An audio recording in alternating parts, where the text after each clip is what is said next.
권영애 전 국무장관님 몽골에 갔다가 저희 강의에 맞춰서 오셨습니다. 우리 큰 박수로 환영하도록 하겠습니다. 네, 권영애 전 30대 국방부 장관님 오늘 안보 특강으로 저희들에게 귀한 특강을 해주시겠습니다. 네, 감사합니다.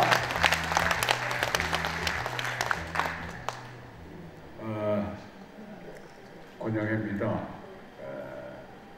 소개를 받았고 또 제가 오늘 소파가 저쪽으로 옮겨주시기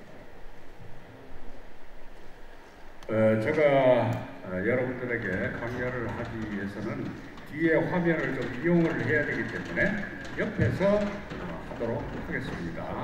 그러니까 그렇게 하시고 좀 더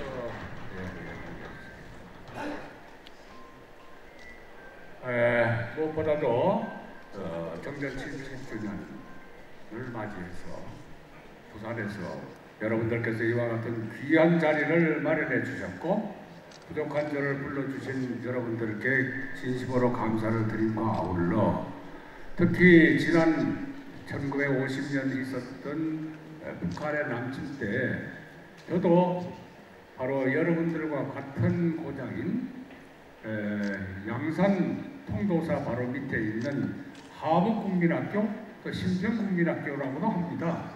거기를 졸업하고 언양중학교에 2학년 때 6.25를 맞이했기 때문에 사실은 6.25 전 과정을 통해서 이 낙동강 전선을 지키고 부산의 여러분들의 선배들과 여러분들의 아버지 어머니가 아니었으면은 과연 오늘날 우리가 이렇게 열린음악회라고 하는 행사까지를 하면서 우리가 이렇게 대한민국의 발전된 모습을 볼 수 있을 것인가.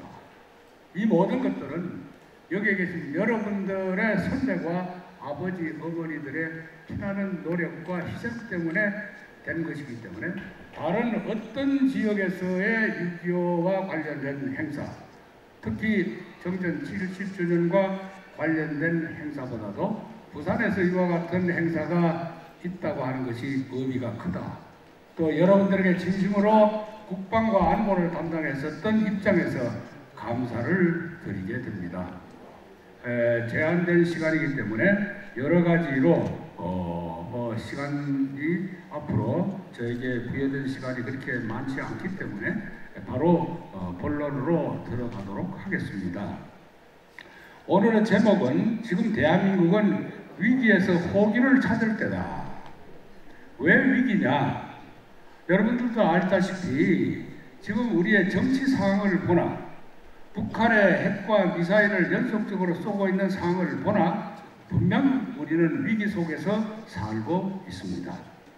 그렇기 때문에 이 위기에 대해서 반드시 위기는 그 원인이 어디냐 하는 데 대한 진단이 먼저 필요하고 정확한 진단을 내려야만 그래야만 이제 대처가 가능하다 이렇게 생각을 합니다. 이 교탁이 있기 때문에 이쪽에가 아마 안 보일 겁니다. 자꾸 저 안쪽으로 끌고 가는데 저는 옆으로 오고 이게 지금 이쯤 제가 있어야 아마 그쪽에 좀 보이시지 않을까 이렇게 생각합니다.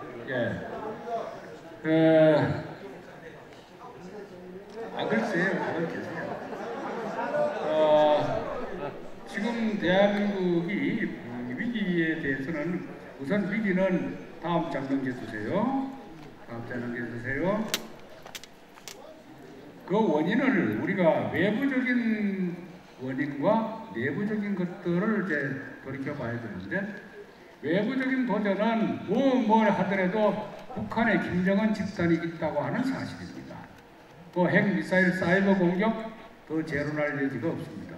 다음에 중국이 있다고 하는 사실입니다. 이 중국은 6.25 때도 북한을 도와서 한미 원조 전쟁이라고 하는 명분으로 우리를 공격을 해왔지만은 사실은 이 중국은 역사적으로 보면은 우리나라가 1000여 회 이상의 외침을 받았다 하지만 그 중에 대부분이 900여 회 이상을 중국으로부터 받았다. 과거에도 그랬고 지금도 그렇고 틀림없이 앞으로도 중국이라고 하는 존재는 과연 우리의 영원한 우방이 될 수 있을 것인가? 우리는 항상 그 부분에 대해서는 특별한 관심을 기울여야 한다고 생각합니다. 러시아 또한 마찬가지입니다. 과거에 우리들에게 얼지 않는 항구를 찾기 위해서 끊임없이 한반도를 넘보고 있었다고 하는 사실입니다. 다음 장 넘겨주세요. 그럼 내부적인 원인은 뭐냐 하면은 재반 갈등 요소입니다. 여기에 대해서는 빈부 계층 간의 갈등, 세대 간, 성별 간, 지역 간, 특히 정치 집단 간에 대한 갈등에 대해서는 아까 김석조 회장님께서도 말씀을 많이 하셨지만 이것은 뭐 부인할 수 없는 사실이고, 특히 북한에 대한 견해가 북한은 우리 민족이다, 동족이다, 우리 민족끼리 하는 이와 같은 견해를 가진 사람들이 있다고 하는 사실입니다. 그 다음 친북 종북 세력의 바로 이 지금 친북 종북 세력들은 끝내는 뭐냐면은 대한민국의 전복을 기도하는 세력들입니다. 단순한 친북이 아닙니다.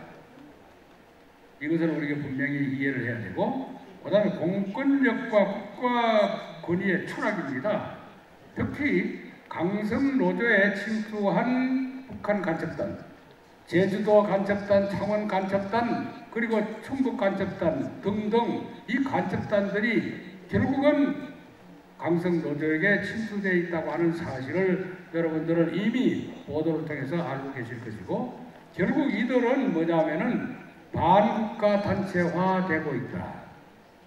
여기서 법을 아마 전공하신 분들은 아시겠습니다만은 지금은 이것을 간첩단으로 우리가 조사를 하고 있는데, 사실 간첩단 그러면은 간첩이면 개인적인 것과 은밀성을 내포하고 있는데, 공개적으로 조직과 단체를 구성하고 있을 경우에는 이미 간첩의 수준을 넘었기 때문에 이것은 반국가 단체로 조사를 해야 되는데, 지금까지 검찰이나 또는 판사 이 재판부에서는 이렇게 보지를 않고 있었는데, 다행스럽게도 윤석열 대통령께서 최근에 바로 반국가 단체라고 하는 얘기를 하신 것을 보면은 정확한 사태와 진단을 하고 계신다. 무척 다행스러운 이야기입니다. 다음. 자, 그러면 거기에서 실질적으로 여러분들이 이미 다 알고 계시겠지만은 이와 같은 종북, 친북 세력들, 그리고 간첩들의 조종을 받고 있는 이 단체들이 어떻게 이 대한민국에 대해서 반국가적인 활동을 하고 있느냐 하는 것을 동영상을 통해서 잠깐 여러분들과 함께 보시겠습니다. 동영상 안 나와요?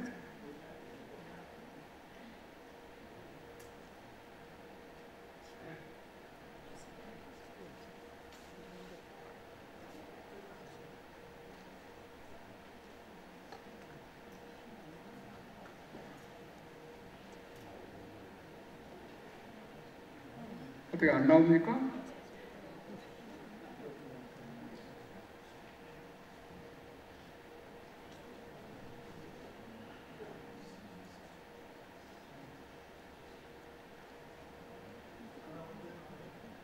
알았습니다. 이 동영상은 다시 슬라이드 돌려주세요. 예, 이것은 뭐냐면은 서울의 시청 앞과 광화문 내거리에서 반미 집회를 하고 있는 그 장면들입니다. 심지어는 미군은 물러가라, 그리고 미 대사관에까지 가서 한국에서 물러가라고 하는 외침을 하는 그와 같은 실제 서울에서 있었던 장면들을 여기 동영상으로 담아봤는데, 아마 여기서 동작이 잘 안 되기 때문에 여러분들은 그냥 짐작하고 다음 슬라이드로 넘어가겠습니다. 지금 최근에 제주도 그다음에 창원 간첩단들이 지금 조사를 받고 있는데, 그들이 북한으로부터 지령받았던 것을 보면은, 예를 들어서 창원 간첩단이 그들이 지령을 받은 것을 보면은 그 중에서 북한에 보고한 것이 전국에 자기네들의 하부 조직을 68개나 이미 조직이 됐다. 그래서 지금 이것을 지도에다가 표시를 해보면은 이렇게 전체가 보이겠습니다. 아까 우리 김석조 회장께서 빨갱이를 잡지 않으면 안 된다. 전국이 빨갛습니다. 자, 이걸 어떻게 할 것이냐. 과연 우리가 여기에서 한가하게 괜찮겠거니 이렇게 생각하면 안 된다고 하는 절박함이 여기에 있습니다. 이와 같은 조직들 때문에 윤석열 대통령에 대한 인기가 우리가 그분을 당선시킬 때 적어도 48% 이상의 지지를 했는데도 불구하고 지금 34%라는 얘기가 왜 나오느냐. 이들 때문에 그렇습니다. 물론 여론조사를 하고 있는 그 기관 자체가 빨간 친구들이 운영하고 있기 때문에 그렇다고만 치부할 수는 없습니다. 우리가 모르는 사이에 여기 있는 분들에게 지금 대한민국의 윤석열 대통령을 지지하느냐 하고 물으면은 아마 100% 전부 다 지지하실 겁니다. 그럼에도 불구하고 어떻게 해서 34%밖에 지지하지 않는다? 좀 이상하지 않습니까? 이건 어디에선가 누군가가 조작을 하고 있고 바로 그 조작의 거론들이 이와 같은 조직화된 세력들이 우리가 모르는 사이에 각 지역에 깔려 있다고 하는 사실입니다. 특히 이것이 최근에 정광훈 목사가 얘기하고 있는 지방에서 지방 자치위원회 등등 전부 다 이 카르텔로 연결되어 있던 그들 때문에 이와 같은 현상이 일어난다. 이렇게 저는 진단을 하고 있습니다. 이것은 2023년 6월 8일 문화일보에 이미 보도된 내용이고 이 내용에 대해서는 앞으로 조사 여하에 따라서 많이 아마 밝혀지리라고 믿습니다. 다음 슬라이드. 그런데 여기에서 이제 창원 간첩단을 왜 저가 반국가 단체라고 말을 하느냐 하면은 여기에 강령을 한번 보시면 됩니다. 첫째, 미제국주의 침략 세력과 이와 결탁한 친미 예속적 지배 세력을 타도하고 노동자, 민중의 주도하에 광범위한 민족 자주 역량을 묶어 세워 자주적 민주정권을 수립한다. 결국은 북한과 똑같은 인민민주주의 국가를 만들 때까지는 우리는 투쟁한다고 하는 이와 같은 강령입니다. 그 뒤에 뭐 정치 군사적으로 또 재반 반민주 악법들과 통합기구들을 뭐 폐기하고 등등 이 내용을 전체를 보면은 단순한 간첩의 수준이 넘었다 하는 것을 우리는 깨닫게 됩니다. 다음 슬라이드. 그래서 이와 같은 상태에서 만약 어떤 정권들이 또 어떤 세력들이 주장하는 식으로 우리가 청전협정을 폐기하고 휴전협정을 폐기하고 평화협정을 맺고 그리고 남북이 이제 우리 민족끼리 정권을 바로 세우자. 그렇게 해서 투표를 한다. 어떤 정치체제를 선택할 것인가 투표를 한다. 이렇게 됐을 때는 바로 이와 같은 공식이 이제 작용하게 될 겁니다. 대한민국의 애국 세력들 하나입니다. 북한 그리고 종북 친북 세력들 소위 반국가 단체들이 합하면은 1대2의 구도로 갔을 때 과연 어떤 정권을 이 대한민국 한반도에 서게 될 것입니까? 이게 지금 심각하다는 얘기입니다. 다음 슬라이드. 자, 이 대한민국 국민의 안보 의지. 아까 정말 이 식전 행사에서 중구 합창단이었었죠. 여성분들이 나오셔서 참 합창을 할 때 그게 보면 지난 세월 제가 어릴 때 정말 6.25 때 피눈물을 흘려가면서 불렀던 그 노래들이 굽이굽이 나올 때 그때를 저는 회상을 했습니다만은 그때는 그래도 우리가 이제는 더 이상 물러설 것이 없다. 이제는 그 다음에는 물러설 것은 태평양 바다밖에 없다. 이런 절박한 심정으로 우리가 다 지켰습니다.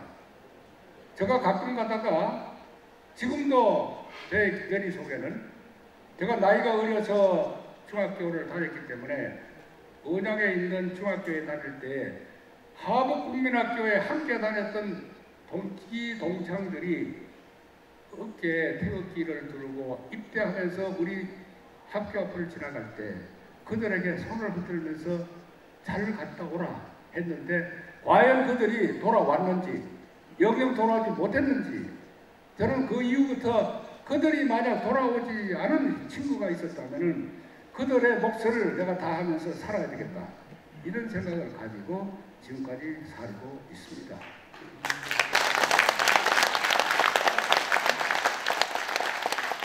그럼에도 불구하고 1919년에 어떤 서울대학에 있는 그 사회 분야에 담당하는 측에서 우리 대한민국 국민의 안보 의지를 설문조사를 했습니다.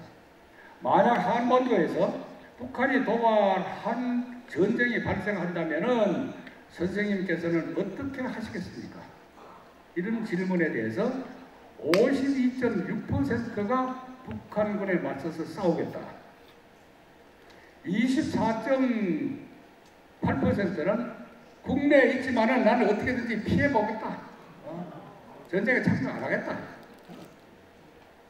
그 다음에 국외로 도망가겠다. 이것이 11.8%입니다. 여기까지는 우리가 있을 수 있다고 합시다. 그런데 중요한 것은 1.7%가 북한군을 환영하겠다. 대놓고 1.7%가 환영하겠다고 했는데 저거는 그래도 아주 골수 빨갱이들이 저렇게 하지만은 비슷하게 따라가는 우리들까지 합한다면 적어도 저는 저 배 내지 3배는 된다고 생각합니다. 이것이 이제 문제입니다. 과연 우리들이 지금 이와 같은 족속들과 함께 같은 하늘을 이고 같은 대한민국에서 이 발전된 나라에서 살고 있다고 하는 사실입니다. 다음 슬라이드. 그 다음에 중국에 대해서 아까 유념하시라고 제가 말씀을 드렸습니다. 지금 우리는 모르는 사이에 우리의 노동 인력이 좀 부족하고 하니까 중국의 학생들이 특히 조선 쪽이라고 하는 이름을 가지고 한국에 진출해 있는 사람들이 대단히 많습니다. 그 귀화자가 14만 1000명 정도가 지금 된다고 그러는데 요 사람들이 지역적으로 보면은 뭉쳐서 살고 있습니다. 그런데 이 사람들에게 우리가 지방자치단체장 선거 때부터 지방자치권에 대한 참정권을 주고 있다는 사실입니다. 그러다 보니까 이들에 의해서 이 지방자치단체장들이 당연하게 좌우될 수 있는 영향을 미치고 숫자들이 지금 되어 있다고 하는 사실입니다. 이것이 지금 이제 윤석열 정권에서는 이 참정권에 대해서 고려를 해야 되겠다 이렇게 말을 하고 있습니다만은 이런 것들을 바꾸려면은 법을 바꿔야 되고 현재와 같은 의회에 구도를 놓고 봤을 때 과연 그 법이 개정될 수 있느냐 하는 것은 내년에 총선을 통해서 국회 권력을 우리가 정상적으로 확보하지 않는 한은 불가능하다 하는 사실을 우리는 아셔야 할 것입니다. 그래서 중국인은 지금 우리는 조선족이라고 말을 하는데 미안하지만 저는 한국말을 하는 중국인이다. 우리 이렇게 보셔야 됩니다. 그렇기 때문에 이 조선족에 대한 것들, 중국인에 대한 것들을 우리는 유념해서 보고 부산 지역도 아마 그 노동자들이 많고 근로자들이 많기 때문에 이들에 대해서는 정치인들은 여기에 사실은 표가 달려 있으니까 막말을 하지 못합니다. 그러나 우리는 애국 국민들이 바로 이 목소리를 내야 한다. 이렇게 생각을 합니다. 다음 슬라이드. 자, 여기까지 얘기를 들으면 암담합니다. 자, 이게 큰일 났구나. 그러나 그렇지는 않습니다. 항상 우리는 위기 속에서는 위험과 기회가 함께 도사리고 있다고 하는 의미를 생각하고 우리들에게는 그렇지 않은 호기가 함께 있다고 하는 사실입니다. 그것이 바로 오늘 여러분들이 예전에 보이신 70년이 되는 한미동맹을 축하하고 기념해야 될 이유를 제가 말씀을 드리겠습니다. 다음 슬라이드. 자, 한미 상호 방위 조약이 70년 동안 우리를 그래도 평화롭게 경제 개발에 몰두할 수 있도록 또 민주주의를 구가할 수 있도록 해준 조약이라고 하니까 그것이 대단히 거창하고 여러 장의 복잡한 조약처럼 생각을 합니다만은 사실은 A4 용지 한 장짜리밖에 되지 않는 것이 한미 상호 방위 조약입니다. 그 중에서도 전문을 빼고 말미를 빼고 나면은 중요 핵심적인 것은 3조와 4조입니다. 3조는 어떻게 되어 있냐면요, 태평양 지역에서 타 당사국에 대한 무력 공격을 자국에 대한 위협으로 인정하고 공동으로 대처한다. 자, 한번 생각해 보십시오. 미국과 한국은 공동으로 대처한다는 얘기는 뭐냐면은 미국이 한국에 대해서 돕고 같이 6.25 때와 마찬가지로 싸워주는 것은 당연한데, 미국이 위험하면 우리가 돕겠다. 그때 당시 우리의 형편으로 이게 말도 안 되는 얘기죠. 그러니까 그때 이 조약의 이 문구 때문에 미국의 사람들이 오히려 반대를 했습니다. 불평등 조약이다. 그러면서도 기가 막힌 정말 신묘한 외교수를 발휘한 이승만 대통령께서 이걸 이끌어내신 겁니다. 그 다음에 네 번째로 미군이 한국 영토에 배치됨을 허락한다 그 얘기입니다. 이것을 가지고 종북 세력들이나 북한은 미군이 남쪽을 점령하고 있다. 점령군이라고 말을 합니다. 분명히 아닙니다. 우리가 허락하지 않으면 미군은 여기 주둔할 수가 없습니다. 당당하게 우리는 미국이 자발적으로 여기 들어온 것이 아니라 허락하기 때문에 왔는데, 이와 같은 걸 가지고서 이들은 끊임없이 우리에 대해서 미군에 대한 반미 감정을 조장하고 있다고 하는 사실입니다. 자, 그런데 지금 이와 같이 한미 상호 방위 조약을 체결했던 1953년 7월 달에는 분명히 한국과 미국은, 저는 이렇게 이제 강연 때마다 표현을 합니다.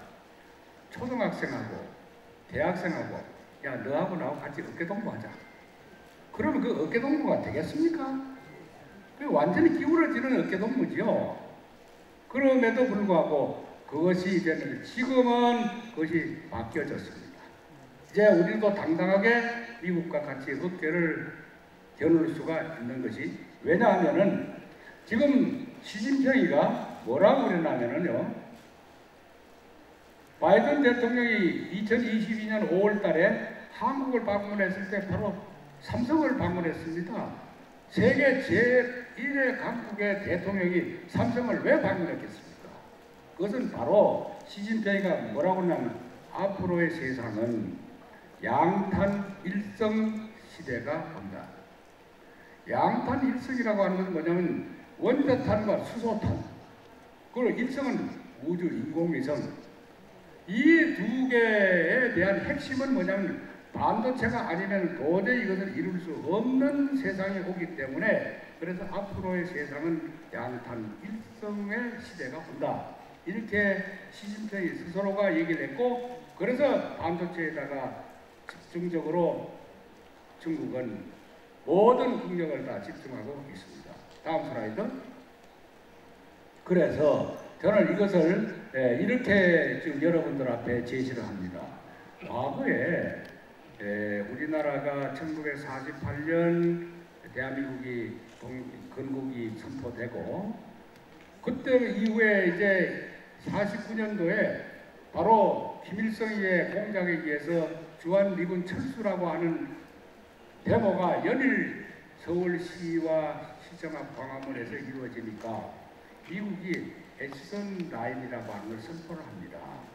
우리가 해방시켜줘, 먹여 살려줘, 우유 걸어줘, 못 퍼줘, 모든 것을 다 해서 해놨더니 우리를 물러가라고 그런다? 우리는 한반도라고 하는 것은 지킬 만한 이유도 없고 지킬 만한 가치도 없다. 그래서 우리의 관심은 일본의 열도와 그 다음에 대만을 비켜서 필리핀을 연하는 선, 여기에만 관심이 있다. 이렇게 선언한 것이 애치선 라인이고, 이 애치선 라인을 선포하자마자 때는 이때다 하고 소련의 스탈린이 북한에게 이젠 남침해도 된다. 이제 이렇게 된 것입니다.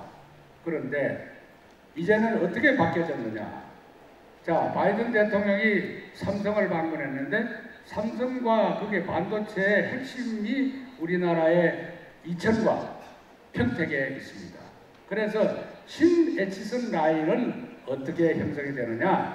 이제는 일본 본토를 물론이고 제껴놓고 한반도에 바로 이천과 평택을 연하는 선이 새로운 에치선 라인 반도체 동맹이 되기 때문에 이제는 미국과 당당하게 우리는 어깨를 겨눌 수 있는 위치에까지 오게 된 것이 오늘날의 전 세계적인 안보의 지도입니다. 네.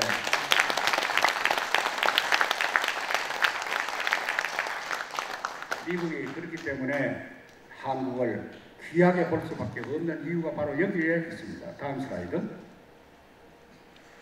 그리고 그 다음에 또 우리가 가지고 있는 장점은 아까 6.25 때 우리에게 무력과 여러 가지 군사력을 가지고 지원했었던 나라가 16개 국가 다 알고 계십니다. 그런데 그때 당시에 전투 부대는 아니지만은 의료 지원 등등을 가지고서 우리를 지원했었던 나라가 5개 국가, 그래서 21개 국가로 모두 알고 있습니다.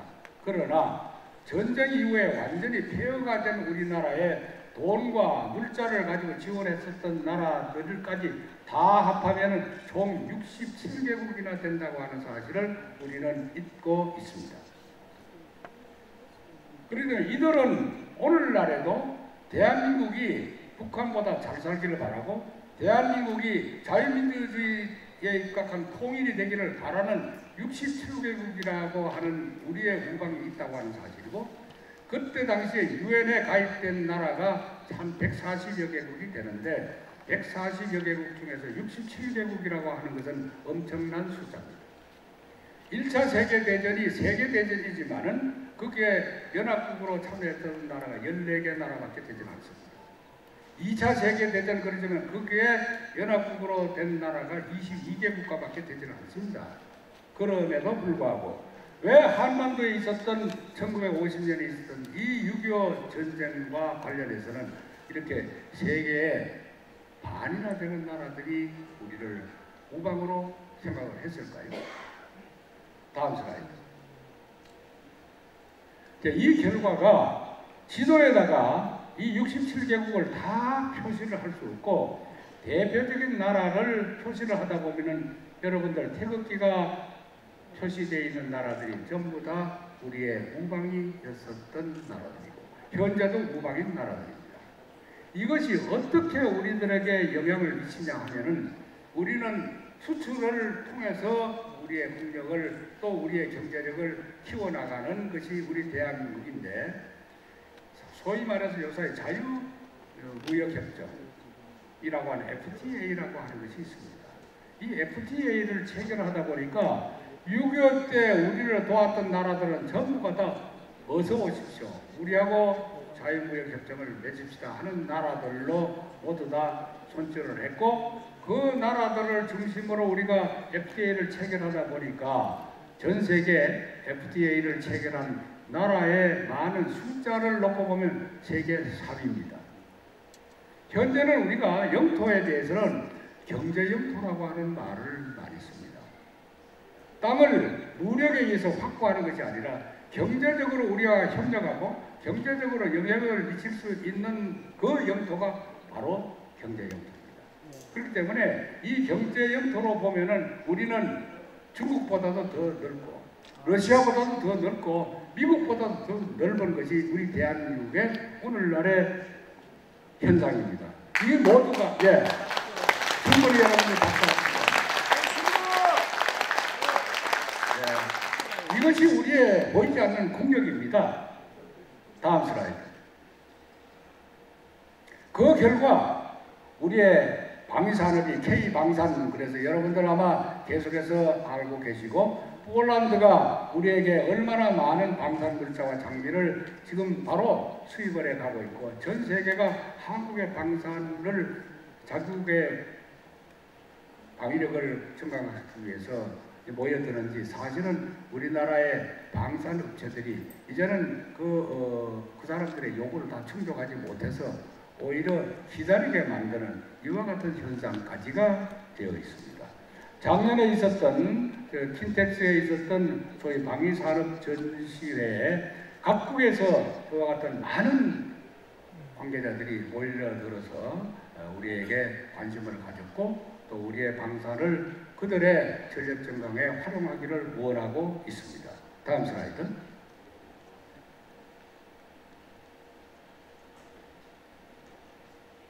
그 다음 슬라이드. 예, 그것뿐만이 아닙니다.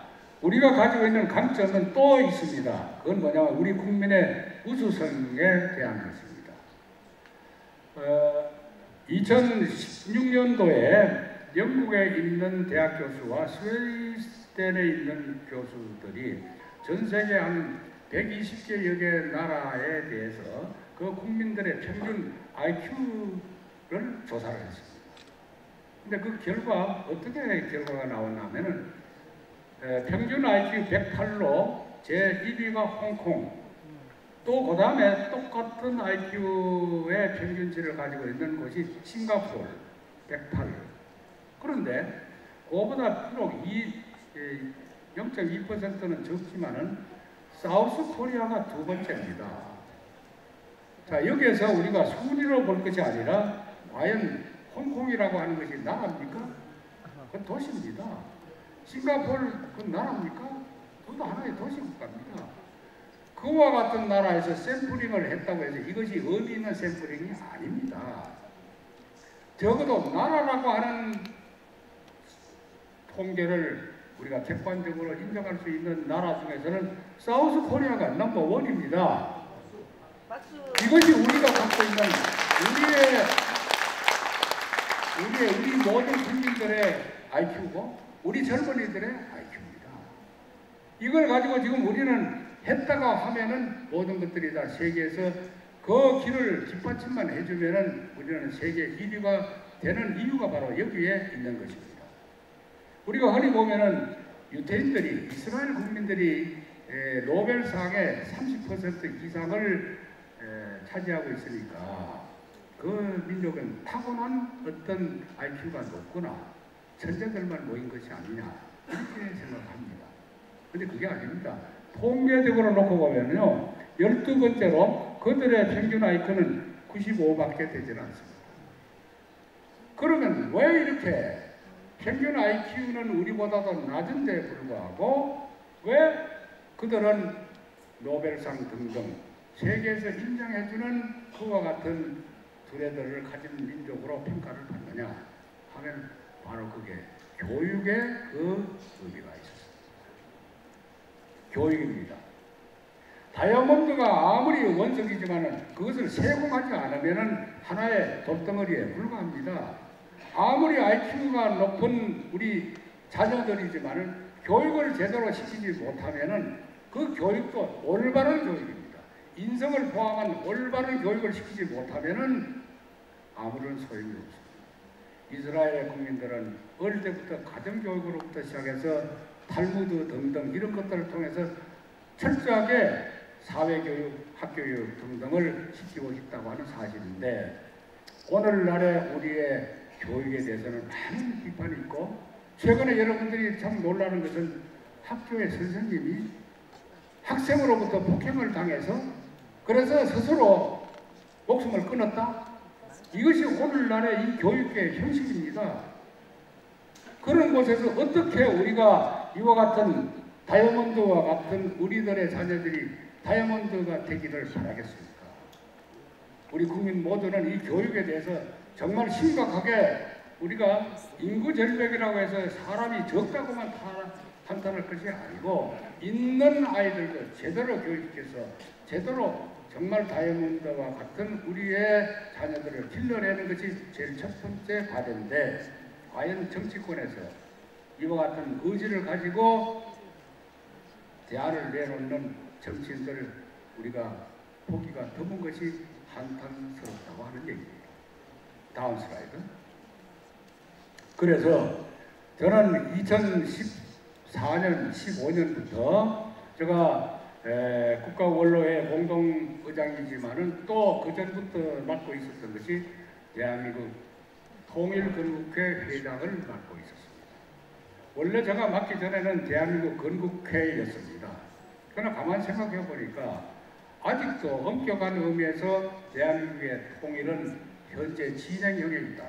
왜 그러냐면 헌법에서 규정한 영토 규정을 놓고 보면은 대한민국은 한반도 전체와 그 부속 도서로 한다. 이렇게 놓고 봤을 때 현재 우리나라의 헌법은 휴전선 북쪽에 있는 김정은 집단에게는 맥혀들지 않고 있으니까 통일이 될 때까지는 우리는 대한민국의 건국은 진행 중에 있다. 그럼 이 통일을 이룩하기 위해서는 우리 당대의 통일이 이룩하면 얼마나 좋겠습니까? 많은 그 통일을 이룩하고 통일 시대를 살아갈 수 있는 사람들은 젊은이들이 그 통일을 이루고 통일 시대를 살아갈 것이다.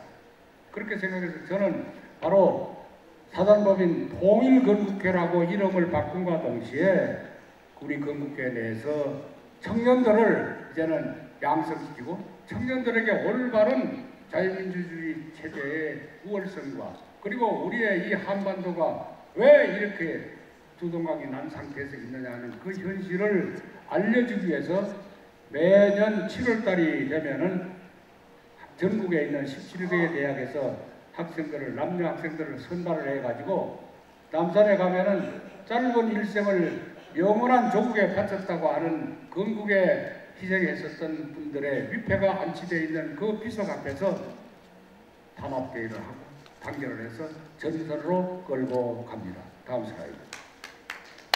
예, 이렇게 해서 전방에 실책을 행구를 합니다. 그때만 하더라도 제가 앞장서서 걸었습니다. 지금도 청년들만 있으면 저도 아직도 그들의 힘을 빌려서 철책을 누릴 수 있는 용기가 있습니다. 다음 슬라이드. 한참 가다 보면은요, 남녀 학생 구별 없이 발이 전부 부러져서 이렇게 붕대를 칭칭 감고도 끝까지 따라오려고 길을 쓰고 물집이 생긴 발을 저녁에는 그 수포를 따가면서 따라옵니다. 왜? 마지막에 광화문 내거리에서 수료식을 할 때 그때 수료식을 못 받을까 봐서. 지금 얘네들이 학교 갈 때 자기 집에서 태워다 주지 않으면 안 가는 아이들이 저렇게 길을 쓰고 따라옵니다. 우리는 아이들에게 가르치지 않고도 애구심이 있느니 없느니 의지력이 약하니 어떠니 하고 있는데 제가 저걸 해보니까요. 오늘날의 우리 젊은이들은 우리들이 어릴 때보다도 우리들이 그 또래였을 때보다도 훨씬 더 판단력이 빠르고 그리고 또 결단을 잘합니다. 우리는 가르쳐야 됩니다. 훈련시켜야 됩니다. 저들에게 우리가 희망이 있다고 하는 사실입니다. 다음 슬라이드. 이제 마지막으로 이와 같은 우리의 호기를 가장 적절하게 지금 1년밖에 되지는 않지만은 문제의식을 확실하게 가지고 대한민국의 대통령으로서 활동하고 있는 윤석열 대통령을 볼 때 저는 이런 기대를 해봅니다. 그분은 확고한 자유민주주의에 대한 수호 의지를 갖고 계십니다. 미국에 가서 연설할 때 무려 하버드 대학까지 다 합하면은 자유라고 하는 단어를 30번 이상 60번까지 사용을 하면서 전 세계 우리가 대한민국은 자유민주주의 체제의 선봉이 된다고 하는 것을 외치고 다니십니다. 두 번째, 국군 통수권자로서 해박한 전략적 식견과 그리고 확실한 주적관을 갖고 있다고 하는 얘기입니다. 적을 보고도 적이라고 하지 못했던 그런 대통령이 있었고 그런 정권이 있었습니다. 맞습니다. 그런데 지금 분명히 이들은 거의 수행하고 있습니다. 세 번째로 헌법적 가치 수호와 공권적 확립으로 모든 비정상의 정상화를 외치고 계십니다. 과연 우리나라가 법치국가가 맞느냐 할 정도로 되어 있는 이 사회 법질서의 문란을 이분은 역시 정말 법률가답게 핵심을 꿰뚫어보고 계신다 이렇게 봅니다. 네 번째로는 대한민국의 국가적 위상을 보양시키는 과감한 외교를 전개하고 있습니다. 이건 아까 김석조 회장께서 말씀하셨으니까 더 이상 설명을 하지 않겠습니다. 그 다음 5번째로는 대통령으로서 국민에 대한 무한한 책임의식을 갖고 있다고 하는 사실을 우리는 확인하고 있습니다. 이와 같은 대통령이 있을 때 우리는 정말 이제 이분이 제대로 지금 1년이 지났지만은 그 뜻을 펴지 못하는 원인이 어디에 있느냐 하면은 삼권 분립에 의해서 행정부의 권리는 찾았지만은 국회, 의회 권력을 우리는 아직도 찾지를 못했습니다. 이제 그것이 우리의 과제로서 내년에 다가오고 있습니다. 다음 슬라이드. 자, 그러면은 여기까지 여러분들에게 말씀을 드리고, 과연 오늘날에 우리는 이렇게 열린 음악회 등등 그래도 위기라고 하는 것을 걱정하면서도 대안을 찾고 희망을 보고 있는데, 70여 년 전에 조선민주주의 인민공화국을 택했던 북한은 지금 어떤 상태에 있느냐. 해마다 되풀이되는 보릿고개.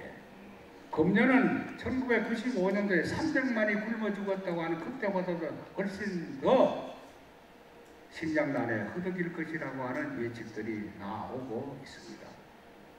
이와 같은 우리 북한 국민들을 이제는 구해야 됩니다.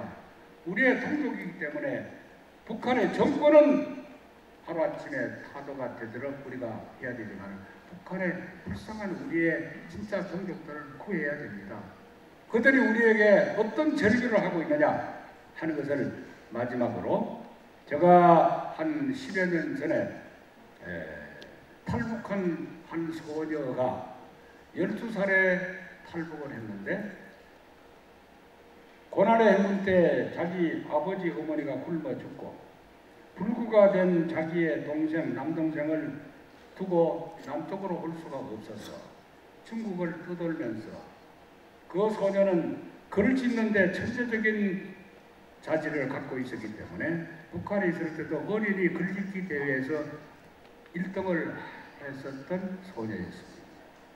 근데 그 소녀가 중국에 와서 남의 집에 심부름하면서 벌었던 돈을 북한의 자기 동생에게 보내면서 틈틈이 실을 써서 붙잡히면은 모두가 다 발각될 것 같으니까 비닐봉지에 싸서 넣었다가 다시 옮겨갈 때 이렇게 가지고 있었던 그 시의 원고를 시집을 내달라고 어떻게 통해서 저에게까지 그 원고가 왔습니다. 그 원고를 가지고 첫 번째 시집을 내고 두 번째 시집을 냈는데, 그 첫 번째 시집의 제목이 바로 다음에 여러분들에게 소개할 시의 제목과 내용을 마지막으로 여러분들에게 읽어드리면서, 이 소녀의 부르짖음이 아니고 북한에 있는 모든 우리의 동족들이 부르짖고 있는, 갈망하고 있는 기도라고 하는 생각을 가지면서 들어주시기 바랍니다. 다음 슬라이드. 어느 탈북 꽃제비의 시 마지막 기도. 하나님, 만약 내세가 있다면 굶어 죽기 전, 얼어 죽기 전 이렇게 무릎 꿇고 엎드려서 눈을 감고 두 손 모아 간절히 기도하나이다. 부모 형제도 다 죽고 없는 헐벗고 굶주린 꽃제비인 이 몸이 지금 당장 세상에서 사라진다 해도 누구 하나 아무런 관심도 가지지 않는 벌레만도 못한 가련한 인생이지만은 정말 내세가 있어서 기어코 이 몸을 다시 태어나게 하려거든 하나님, 다음 생에는 제발 이 몸을 조선이 아닌 다른 나라에서 태어나게 해 주소서. 사막이나 아프리카 어느 나라든 혹은 제일 추운 북극 어느 땅이든 좋으니 너도 이 나라 조선에서만은 절대로 태어나지 말게 해 주소서. 다음 슬라이드.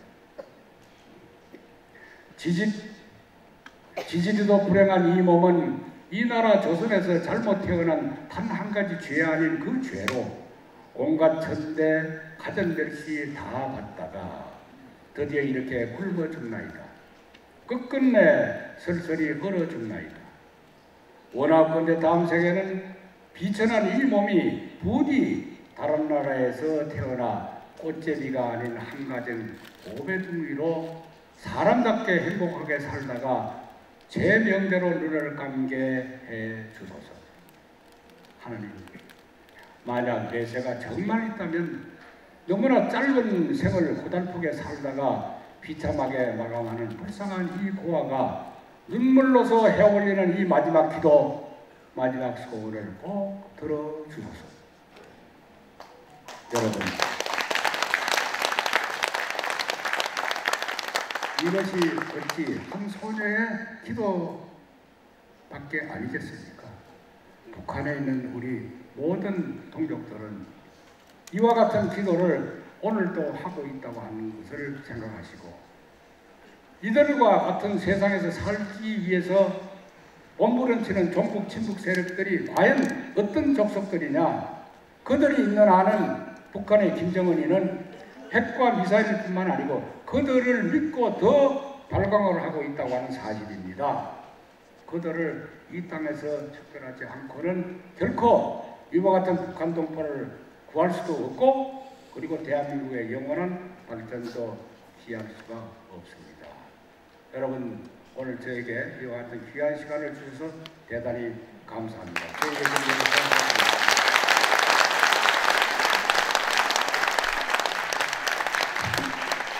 네, 우리 권정혜 전 30대 국방부 장관 모시고 안보 특강을 들었습니다. 이제 오늘의 주요